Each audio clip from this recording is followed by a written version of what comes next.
ಕ್ಷೇತ್ರದ ಅಭಿವೃದ್ಧಿ ದೃಷ್ಟಿಯಿಂದ ಎಲ್ಲ ಕಾರ್ಯನಿರ್ವಹಿಸಲಾಗ್ತಾ ಇದೆ. ಅಪಪ್ರಚಾರ ಮಾಡುವವರು ಇದ್ದಾರೆ. ಟೀಕೆಗಳ ಬಗ್ಗೆ ತಲೆಕೆಡಿಸಿಕೊಳ್ಳೋದಿಲ್ಲ. ಕೆಲವೊಮ್ಮೆ ಮಾಧ್ಯಮದವರು ಬರೀತಾರೆ. ಅವರು ಯಾವುದನ್ನ ಬರಿಬೇಕೋ ಅದನ್ನ ಬರೆಯೋದಿಲ್ಲ. ಆದ ಕೆಲಸವನ್ನ ಬರೆಯದೆ ಬಿಟ್ಟು ಬಿಡುತ್ತಾರೆ. ಅದೇ ಮಾಧ್ಯಮದವರು ಮತ್ತು ಇತರರು ವಾಟ್ಸ್ಆ್ಯಪ್ನಲ್ಲಿ ಸಮಸ್ಯೆಗಳ ಬಗ್ಗೆ ಮಾತ್ರವೇ ಬರೀತಾರೆ.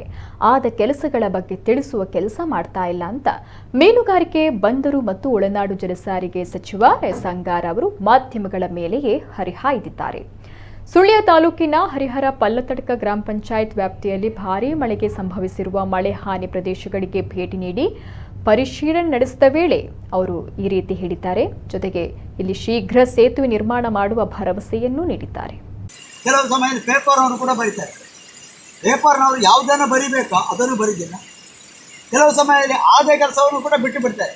ಎರಡನೇದಾಗಿ ಅದೇ ಮಾಧ್ಯಮದವರು ಅದೇ ನಿಮ್ಮ ವಾಟ್ಸಪ್ಪಲ್ಲಿ ಬಾಲ್ಗೋಡಿನ ಈ ಉಪ್ಪು ಕಲ್ಲಿಗೆ ಸಂಬಂಧಪಟ್ಟ ಹಾಗೆ 3 ಕಡೆ ಸೇತುವೆ ಆಯಿತು, ಇನ್ನೂ ಈ ಸೇತುವೆ ಆಗಬೇಕು, ಇಷ್ಟು ಕೆಲಸ ಆಗಿದೆ, ಅದನ್ನು ನೀವು ಯಾಕೆ ಹೇಳುವುದಿಲ್ಲ? ವಾಟ್ಸಪ್ಪಲ್ಲಿ ಯಾಕೆ ಹಾಕುವುದಿಲ್ಲ? ಅಂದರೆ ಅದನ್ನು ಕೂಡ ಹಾಕಿ ಮತ್ತೆ ಇತ್ತ ಕೆಲಸ ಆಗಬೇಕು ಅಂತ ಹೇಳಬೇಕು. ಆಗ ನಮಗೂ ಕೂಡ ಒಂದು ಖುಷಿ ಆಗ್ತದೆ. ಒಂದು ನಾವು ಕೆಲಸ ಮಾಡಿದರೆ ಇನ್ನು ಅವರ ಮಾತು ನಿಜವಾಗಿ ನಾವು ಮಾಡಲೇಬೇಕು ಅನ್ನುವಂಥ ಕೆಲವು ಸಮಯದಲ್ಲಿ ರಾಜಕೀಯವಾಗಿ ಕೆಲವು ಮಾತಾಡಲಿಕ್ಕೆ ಹೋದರೆ ಮತ್ತೆ ನಮಗೂ ಕೂಡ ರಾಜಕೀಯವಾಗಿ ಗರ್ಜಿ ಬರ್ತದೆ.